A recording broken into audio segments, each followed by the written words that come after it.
Hello and welcome to episode 14 of the CFCTALK podcast.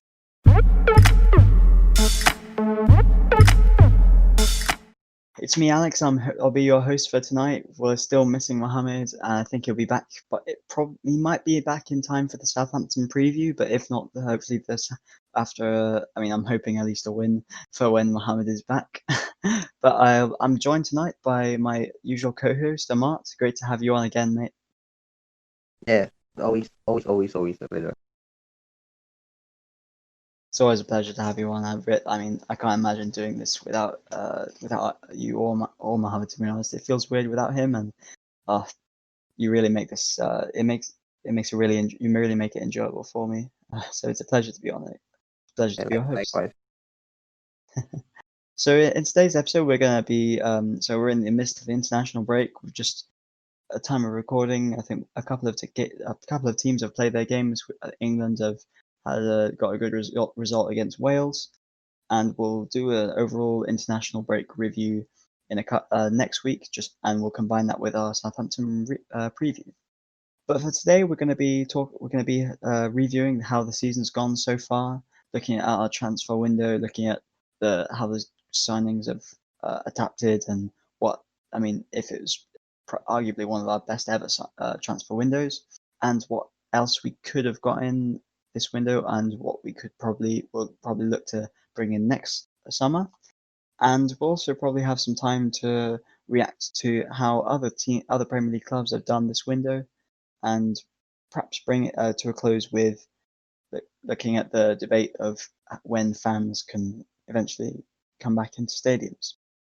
But let's start off with looking at the results from the past 4 weeks of fixtures. And I gotta say, I don't know about you and Amart, but it's been a bit hit and miss. We've got some decent results. We've had some not so good ones. Yeah, that's true. We started off very well, and let me see. I think our first game was against Brighton. We weren't really convincing in that game, but we somehow still came out with the win. So since then, because of our new signings, we all had like pretty high hopes. Some people had higher hopes than others, but we had pretty high hopes that like the team will do well. And so after that first Brighton, we were expecting just going up and just destroying the league, but it didn't happen like that because, like we said in the beginning of the during the transfer window and before the season started, we said that this team will definitely need time. So there have been some inconsistencies in our performance, but so far it's been good. Like just going off our recent games, off our list, and we are getting there. We are slowly solidifying things, slowly getting the first 11, and when Ziyech and Pulisic are fully back, I think we'll start worrying people. I agree. Yeah, it's been a bit of a rocky time the past couple of weeks, but like you say, due to the new signings, and it's always going to be expected we're going to get results that we didn't really expect, for good and for just results that we didn't really expect.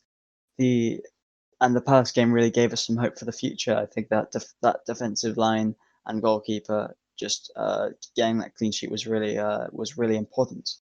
And Yeah. like I say, I can't agree more that once we get Pulisic and Ziyech back, we're gonna really hopefully go on a good run, or at least not have any performances like the West Brom game. But yeah, one thing I definitely noticed over these past 4 games, as opposed to a lot of last season, was whilst our defense, we're still making quite a few individual errors, but the defensive. Would you agree that the defensive organization has it's still not like world amazing, but it's definitely had some kind of improvement from last season? Would you agree with that? Yeah, I definitely agree with that. I think from the Palace game, it's unfortunate that the Palace game just happened right before the national break, so we couldn't see how the progress will properly because there's been an interruption. But in this game, I noticed that we finally not completely because I'll say Palace, they didn't really um trouble our backline, even though our backline was strong, but they didn't really pose as a threat to us.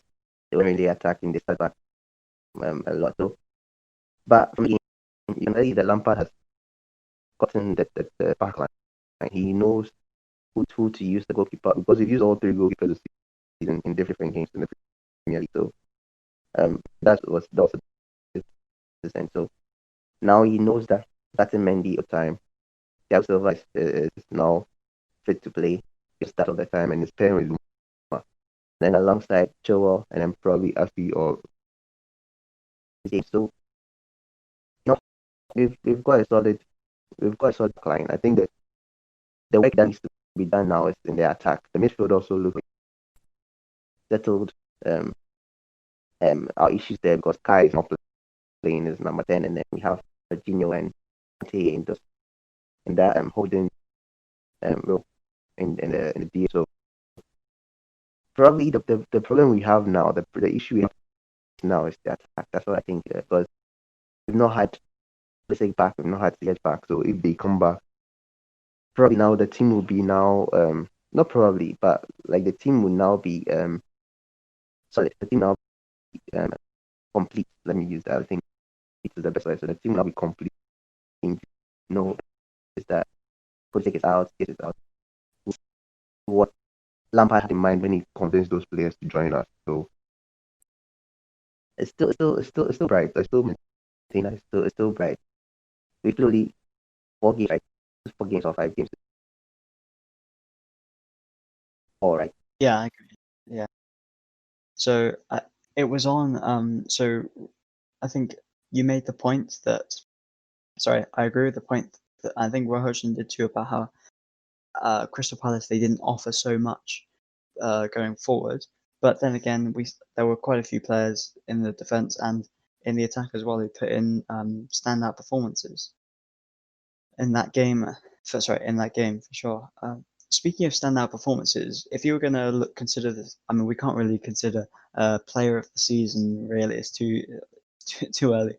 But if you were going to pick a standout 2 or 3 players so far this season, who would you go for?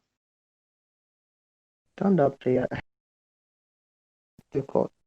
Because technically Jorginho is our top scorer, so That's a good. he'll That's be a a good one. he'll be a standout player because just based on goals. But the performances, let me see. I think what's been standout probably Kante because Kante has given us a typical Kante performance. But let me say, I think Kai has also improved, has also impressed a lot. Okay, I think I'll give to have it because even he hasn't scored in the Premier League, he has been trying on the pitch. Like you can see, especially when he played as number 10, you can see that like he has really come into his element and the way he plays on the just a joy to watch. And so I'll say I'll give him probably him and Kante have been more consistent for me. Alex Zuma hasn't played every game, but Kante and Alex have played every Premier League game. Zuma has well, I think yeah, I think that's it.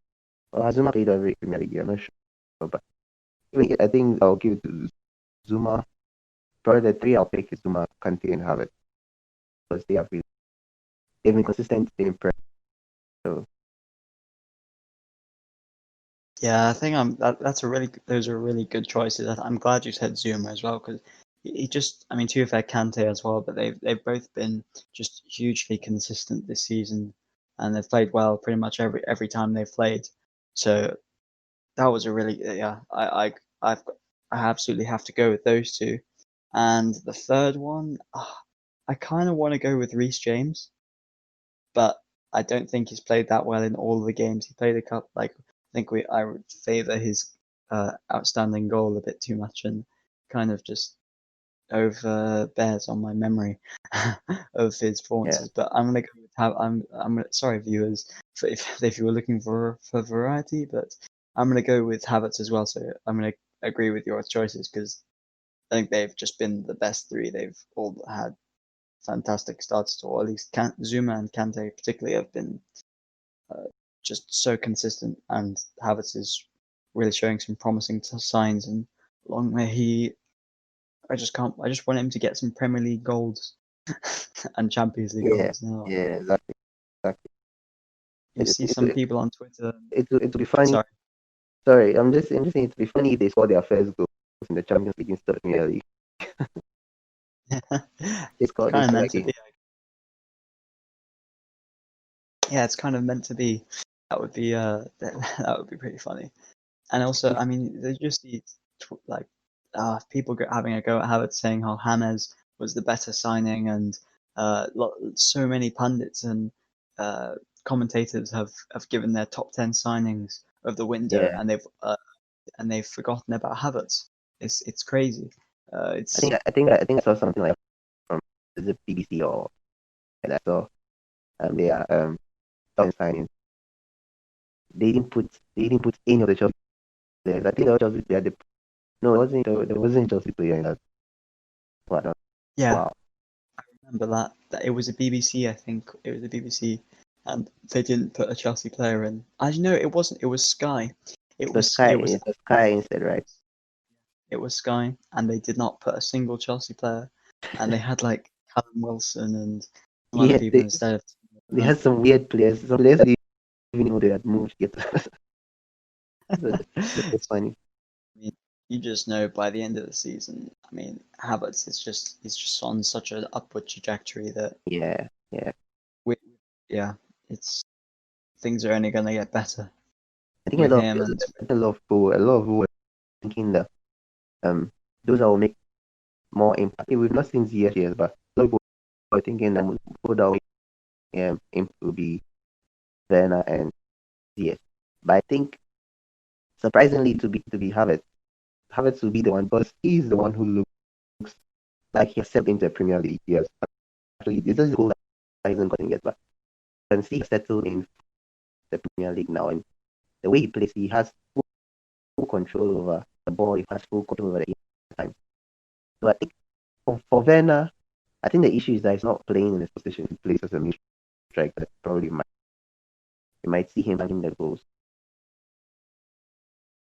yeah, it's a bit frustrating to see Werner not get the stats so far that he's been able to get in the Bundesliga. But I'm totally happy to give him time. And like you say, he's not even been played in his main position, and it is a very different system to the way he was being played under with RB Leipzig. I mean, he would most of the time be played as a left striker and not be really required to create much, even though he did create a lot. But he's just not that playmaker guy that you Yeah, kind of need from a left winger.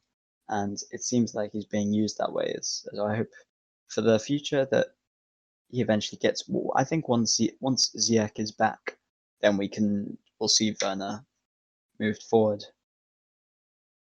But looking at the future, what would you say from the next couple of months, next month or two? What are you expecting from this Chelsea team? as in our position on table or like a general format. I would say general performances, but we can also go for the league table as well. Okay. Right now, I don't think. Yeah, we're not in top four yet, so probably in the next by the time October ends, I'm pretty sure we'll be in the top four. And then our performances, um, um, I'm leaning towards the Paris performance. Um, um, the Palace game, I think will only improve on that. I just hate that this unnecessary international break has just come to this because we're on such a roll. You can see that the team was finally playing the way Lampard wanted the team to play, but the international break just came and stuff. So with the performances, I think we'll just improve on the performance we had versus Palace, and then the position I think probably will be not probably we will be in the top four by the end of October. I would agree with that too.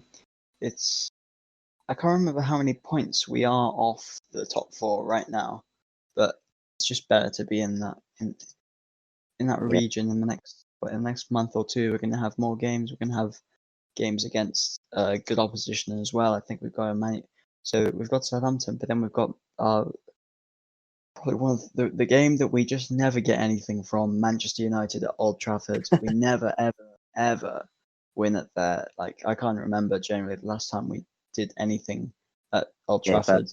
So, but things can change. We are 5 points off the top. Everton have 12 points and we have 7. So 5 points. yeah, And yeah, don't it's good. forget, United just lost. They lost 6-1 to Spurs. Yeah, they were Monday.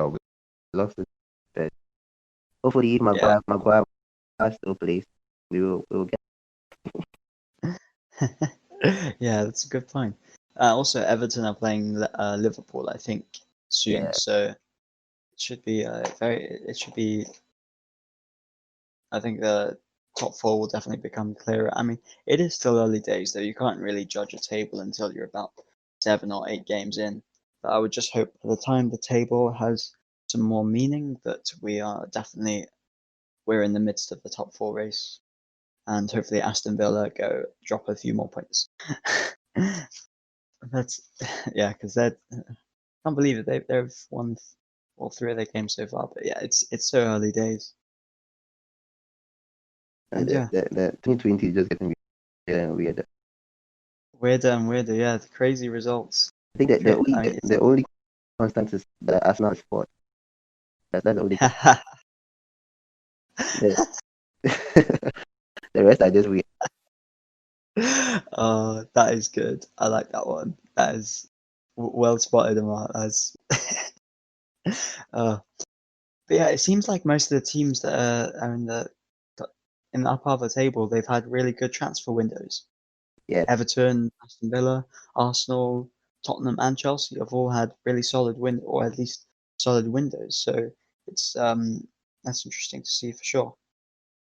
And looking a bit more at Chelsea's transfer window, I mean, we got to say I think it's been stated so many times already, but we've got to hit the hammer a bit more. And would you say that it's arguably one of our best transfer windows in Chelsea Football Club's history?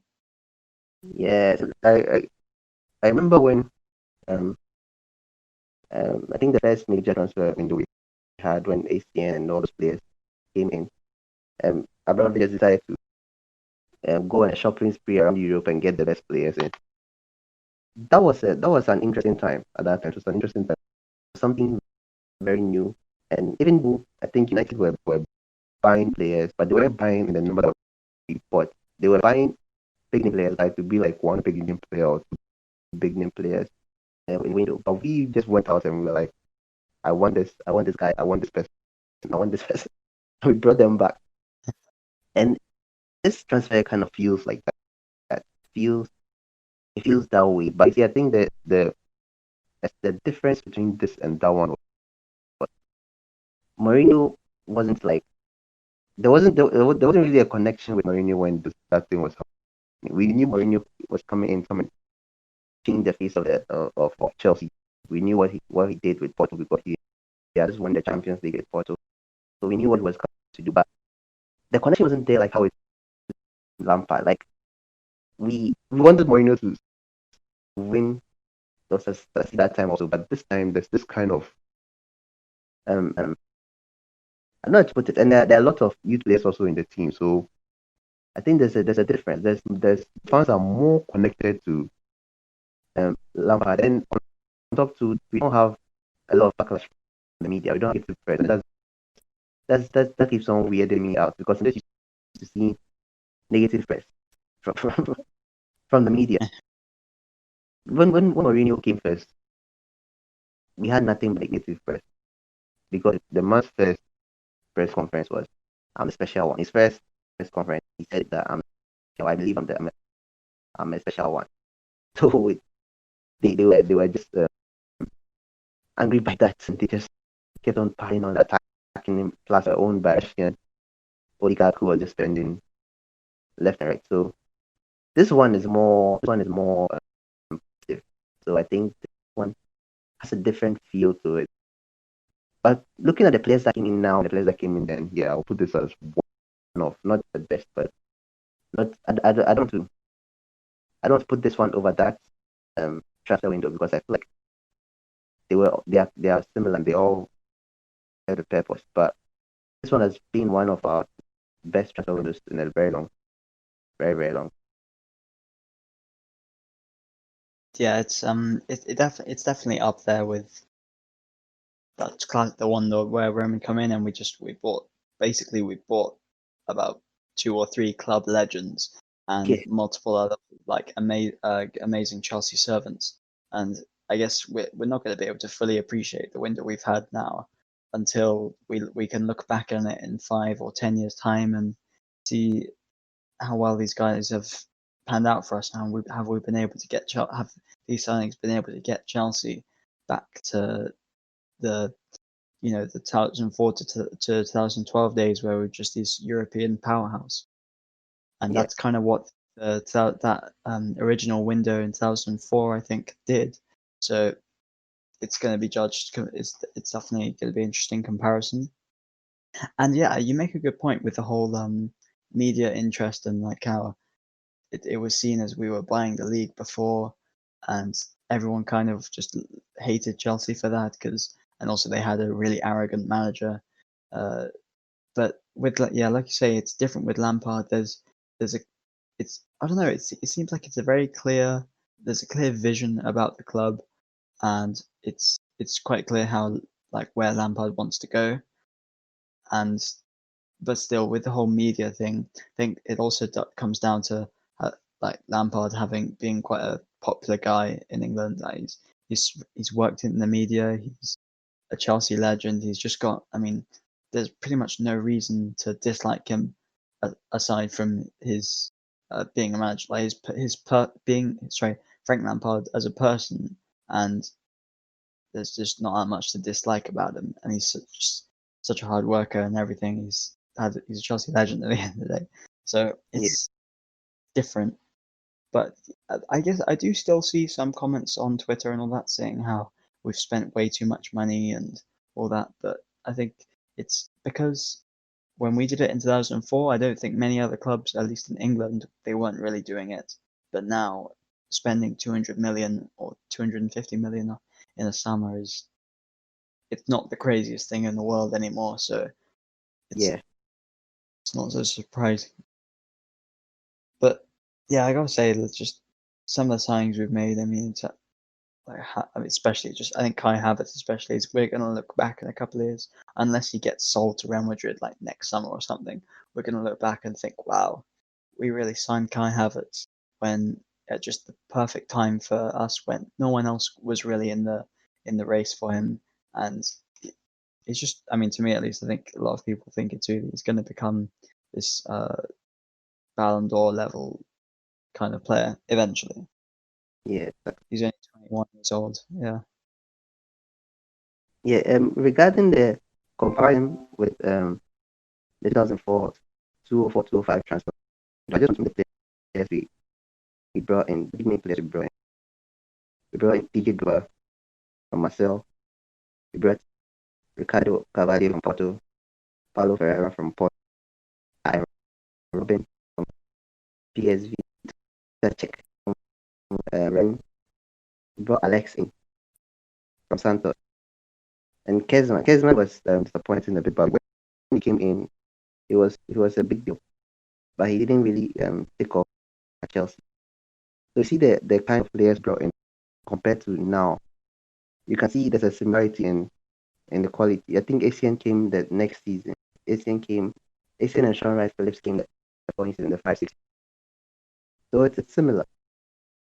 And Yeah. these guys also, I think, took some time to really come. I think the people that hit the ground running were Carvalho, Ferreira, Robin.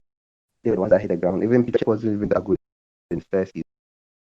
So I remember people were criticizing him and I made a mistake into Chelsea and all that. But the second season, he just lit up. And even that season, I think the second half of the season, he lit up scoring goals for us. So I think if the transfer window had a team to it, the team would be patient. Patient. So you just need to have patience. You just need to have patience for the boys because they are all young, and they are younger than the players that came in at 2004, 2005. Transfer because Tiba was 26, Cavani was 26, Vera 25. I think the youngest was the young guys were Robin and Peter Cech, 22. Peter Cech, and then Robin was 20. So I think we need to get have patience for these guys. That's the only thing. Because like what you said, you've seen some Twitter comments and some applications that they've wasted money in this case. They're not really turning up. Now, when they turn up, the same people will keep quiet. I'm just waiting for them to turn up because I know we will hear the commentator shouting Werner, Werner on several occasions. I'm just waiting for that the moment. I was so satisfied Yeah. when he scored against Tottenham, but we will hear more from it. We'll hear more commentary like that. Mr. Sawing, they'll be worried. They think that they are complaining because they are worried and they know what they can do. Once the guys are all integrated, yeah, it's gonna be not game over, but almost game over for everyone else. It's like I cannot imagine when we've got this. Like I think I like to put it as the FIFA career mode Chelsea. Once we can put that together, that team together, and everyone's fully fit, there's just no one's going to be able to stop it, or at least we're going to be up there for sure, at least in the Premier League and hopefully the Champions League too. But Yeah, also looking at the window, would you say I mean, we did have a absolutely amazing window, but would you say there's maybe an important position or two that we could have bought someone else, or bought, yeah, even more signing, or made an extra signing or two? yeah, like with the DM position, we wanted somebody there to be as like a backup or rotated with Kante. We didn't get that. We it didn't seem like Chelsea pushed hard enough for Rice. I think they just understood the West Ham were not going to sell him, and they made it public that they were not going to sell him. They were not going to budge. So I don't think Chelsea pushed. I think I listened to Liam Toomey of the Athletic. He was recently on a podcast, I think the London Blue podcast, and he was saying that the Chelsea board didn't really push hard for Rice, so he couldn't get done. And the price tag on him, the 80 million pounds, was just too much. So definitely, I think Rice would definitely be playing for us someday. Probably not now. Probably next summer. I don't think we'll go for him in the winter as well. But that is the position that I think we could have gotten. And for a moment there, looked like we nearly hijacked the Thomas Partey deal, but it didn't happen. It was a shame, yeah. If Thomas, I'm quite jealous of Arsenal for getting Yeah, Thomas yeah, yeah. Partey, but They've got about a that, solid player. yeah, for sure. We'll talk about that in a second, for sure. But I agree in the whole Rice thing. It is annoying, and like for the way that Lampard wants to play with like playing both Havertz and Mount in their best positions, you need Rice at the base of that midfield, and it's just it is a shame, and looks like we're gonna have to wait a summer or two because I mean I think it's so well documented, like you say with I think Liam Twomey on the Athletic has said the same that Lampard's main target is Rice, but I often remember that initially I read that Rice was being targeted at centre back as a centre back replacement, but uh, I don't know. Allegedly, I think Lampard eventually came around to the fact that um, it would be useful at DM as well. And yeah, I would have loved us to hijack the party deal, or just even Zakaria as well. Just wanted a proper destroyer defensive midfielder, and we did not get it. So we're just gonna have to adjust, and another year of playing Jorginho and Kante pivot, I guess, or Kante pivot. Yeah. But we're But gonna miss it. to be honest, I don't mind Jorginho playing for the club. I think his love for the club is even what is winning me over, because you can see he clearly wants to play for Chelsea. He really wants to fight for his position. So if he's hardworking enough, I think one thing too I think Lampard is doing very well is he's managing the players very well. Players don't get out of hand, they don't overreact and all that. And they seem like they always want to prove a point. They always want to play for him. They want to play for the badge. So let's see how it goes. I don't mind him staying, but see how it goes. I mean, I thought Jorginho in the past couple of weeks he's been pretty good. So it's good to see, and yeah, like you say, he definitely really wants to stay and fight for his place at Chelsea, and he's a pretty useful person to have, at least on the bench. He just brings something that I don't think any other Chelsea player really has, in the way he can control the game, but he's just not so useful when you're up against teams that counter attack, and whenever anyone can expose his pace, he's just not so useful again for that. But yeah, we can only hope with the DM position, and hopefully next summer at least we can go and get Rice or someone else maybe who just But that is definitely the position we need to target next summer. But looking elsewhere in the window to other clubs, let's talk about some of the reinforcements that other Premier League clubs have brought in, and the deadline day move of Thomas Partey to Arsenal. This one, it hurts for me. But what's your reaction to it? Yeah, you see, with the Partey, I think Partey is a very good signing for them. He fixes a lot of their issues, like their DM issues. He fixes that 100%. And he's also somebody who also moves forward a lot. So he's able to run passes and break through defenses. So I think with that they've got a gem. But I think how they went about it is the issue. Because according to reports, they didn't even contact Atletico Madrid. they contacted the La Liga officials, the Spanish FA, because Partey had a release clause. So the only thing a club needed to do really was pay the release clause, and it counts like how we did with Bena.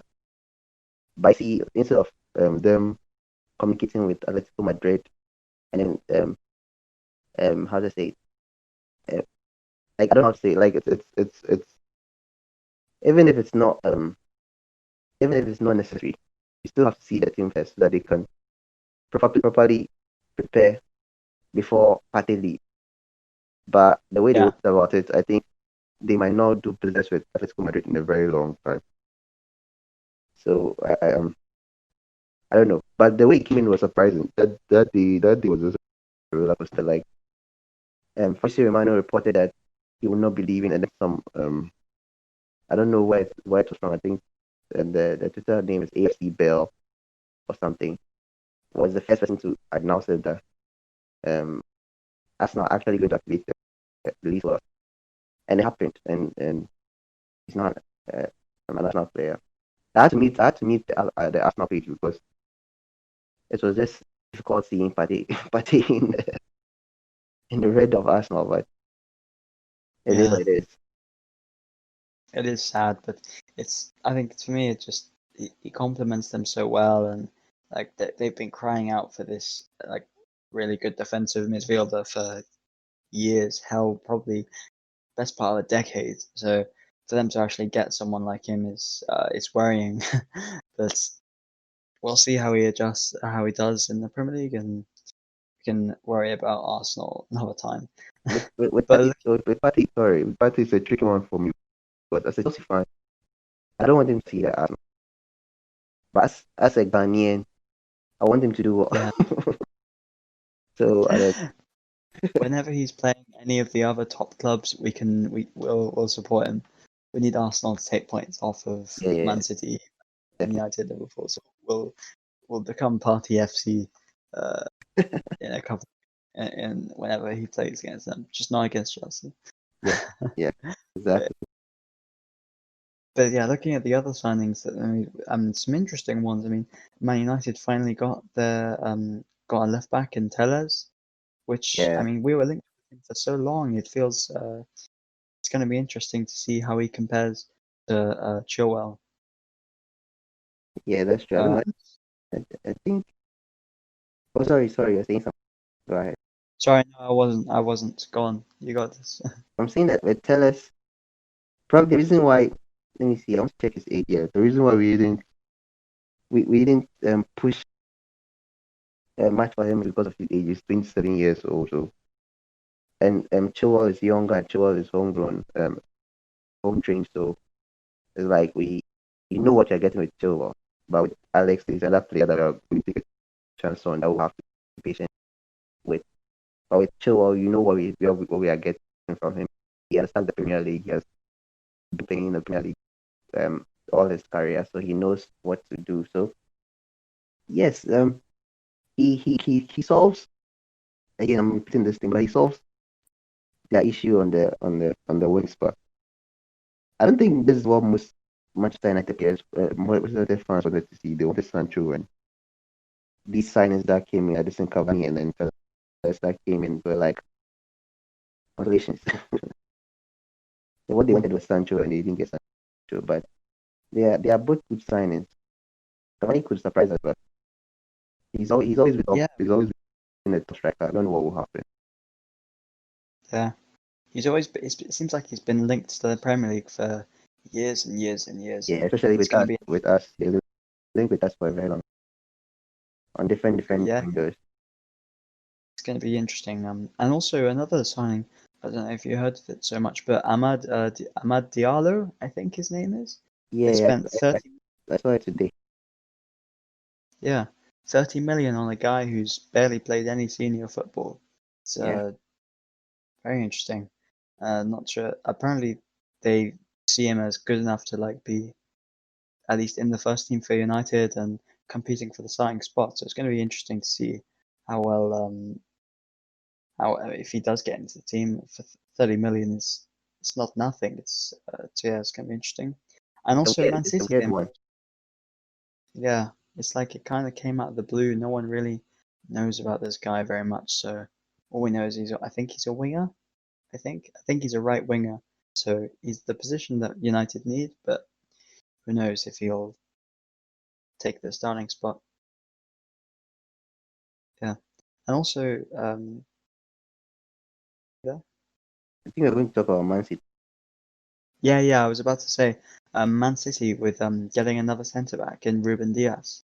Yeah, It's yeah, it's a good signing for them. I think at least. I mean, although it's maybe a bit too much, it's 64 million pounds, I think, or something yeah, like that.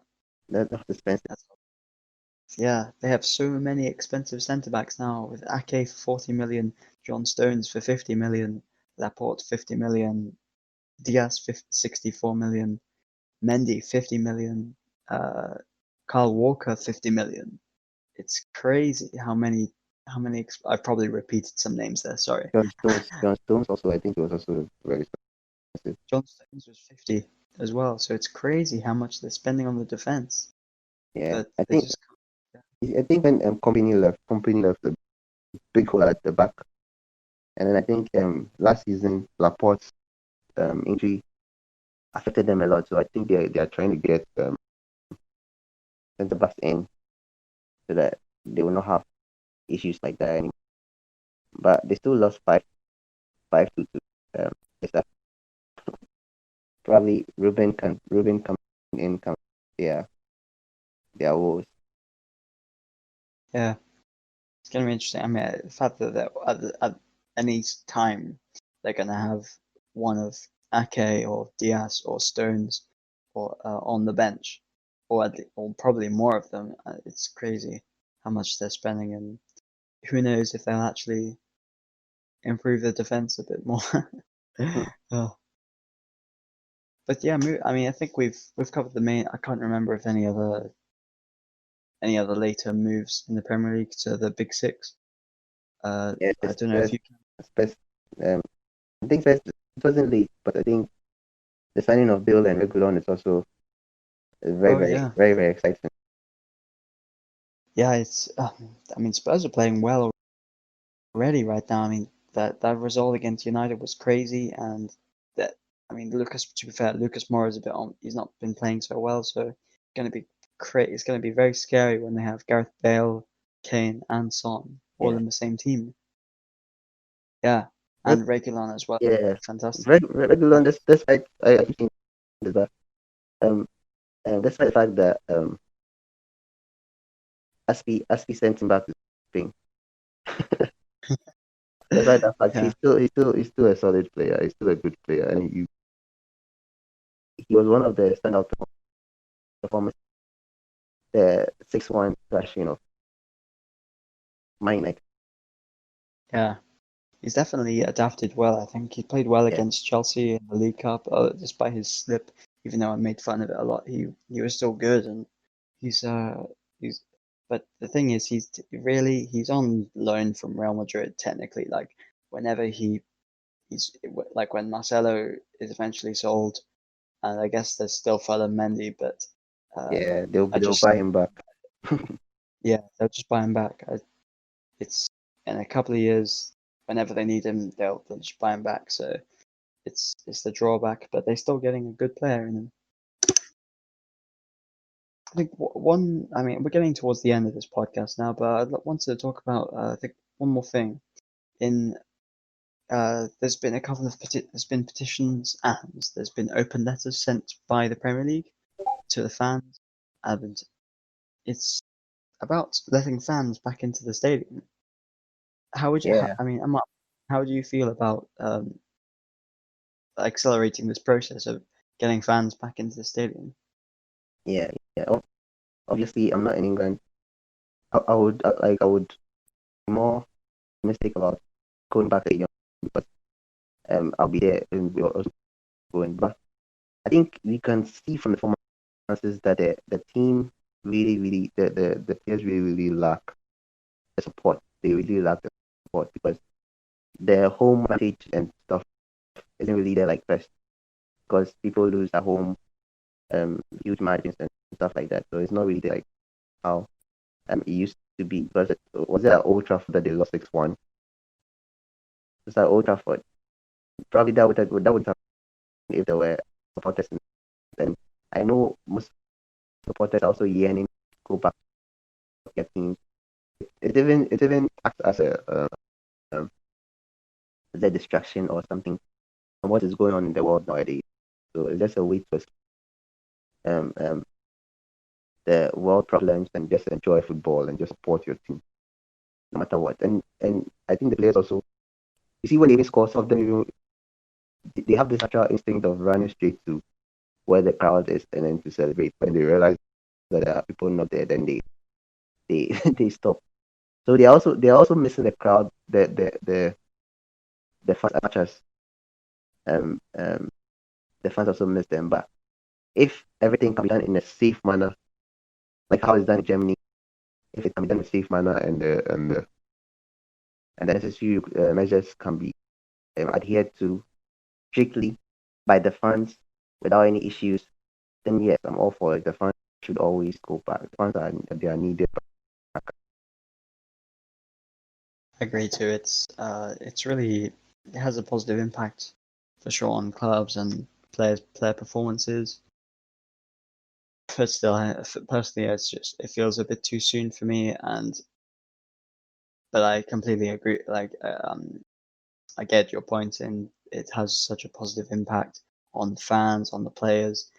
That 6-1, the crazy results we're getting probably would not have happened without without fans. And but then again, can you imagine like how the grounds would react when we have these crazy results? It would Yeah, be. I'm not sure how much they would stick to social distancing, but yeah, yeah. I do hope it happens eventually. I can't. I really. I mean, I don't think I'll probably go yeah, to definitely. any games for a while, just in case. But see, I think they can do it like how Germany does it because Germany, I think they allow away fans. It's just home fans. So if they can also do it like that, home fans, less interaction, because you know that sometimes the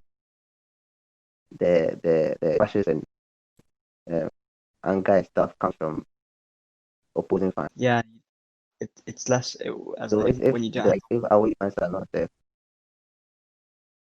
yeah, yeah, less yeah, go ahead, mixing. go ahead. Sorry, my bad. But yeah, like when you don't have the away fans, you don't have much. There's less people who have traveled from other places of the country, so it's like there's less of a spread of it for sure. It's better to control that way. Yeah, And I think that the teams also, even though yeah they're also writing in the fact they're writing the letters to FA in the sense that they also want the fans to come in, but they're also considering the financial aspect as well because they're losing a lot of monetary value in tickets because players are not buying all that. No fans are not yeah, buying tickets. Sorry, they're also suffering there. But I don't even think that even when the fans are allowed to come, they'll even gain that much because there'll be spaces left. So no matter what, they will not get what they had then, unless probably fans are allowed fully into the stadium. But definitely with the coronavirus at hand, there'll be spaces, at least 2 or 3 seats in the middle between fans and all that. They will still get their the value they want to get, but it's that. yeah. It's I think letting fans in will also will help will help the smaller teams a bit more. It's been in the news quite a bit how smaller teams have struggling with finances, with ticket sales, and like match day revenue contributing such a huge amount to the financial well-being of clubs, of smaller clubs particularly, but also big clubs. So it's it's probably a worthy sacrifice for, or worth the risk for a lot of further clubs and fans. Well, but yeah, it's I do want to see the fans in there eventually too for the better atmosphere and to hopefully get the players playing better too. Yeah. Yeah. Right. I think we've covered pretty much everything for tonight's podcast. It's been a fun one. It's nice to look back on The the the, the, season so the, far. the player performance, like the international games, or we'll do that next week. We're going to have a look at because there's still quite a few international games left to play. I think it's better we're going to go and review Chelsea players' performances in their international break as a whole So, in the next episode, in episode 15. yeah, So yeah, if you're listening to this now, I firstly thank you very much. I really appreciate it. But also, yeah, be sure to listen into the next one when we're going to review how Chelsea players' performances over the international break, and we're also going to preview the Southampton game. Uh, yeah, we'll have a look at that too, and that will be coming out hopefully next week Friday. So Friday the 16. Uh, Friday the 16th. If you're viewing this now, yeah, Friday 16th. Put an hour away in your calendar to listen to it. But yeah, we'll be recording then. Sorry, we're releasing a pod then on the previews for the Southampton and looking back on the international break. But yeah, I mean, it's been a fun one for sure, Amart. And is there anything else you'd like to add or like to talk about for tonight? No, not really. If I add something, I'll further talk about my frustration on the international break. But We'll save I think it. that's it. Yeah, we'll save it for we can talk more about talk badly about it next time. Hopefully with no injuries though for our Chelsea Yeah, players exactly. Knowing next time.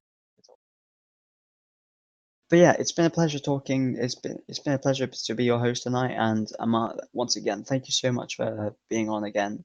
It's been a real pleasure having you on. yeah, thank you too. No worries. And also, before we do go, I'd like to just do some shout outs to a couple of the guys behind CFC Talk who aren't on this now, but they just play absolutely monumental part in getting these episodes out to you. So, firstly, Mohammed, uh, he's we can't wait to have you back and I'm sure, yeah, there's a nice little space below Amart where we miss you. So yeah, it's going to be nice to have you back. And also to shout out to Adam for doing the edits of this. You do a really good job. So see, yeah, that's thanks so much for your work, and also for Devan as well for your edits.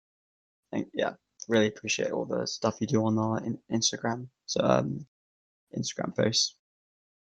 So yeah, that's going to be all from me tonight. And thank you so much. If you are listening now, please don't forget to give a like. And if you're not subscribed yet, please hit the subscribe button. And yeah, we'll see you next time for episode 15, where we're gonna preview the Southampton game and look back on the international break. It's right. Goodbye, and speak to you soon.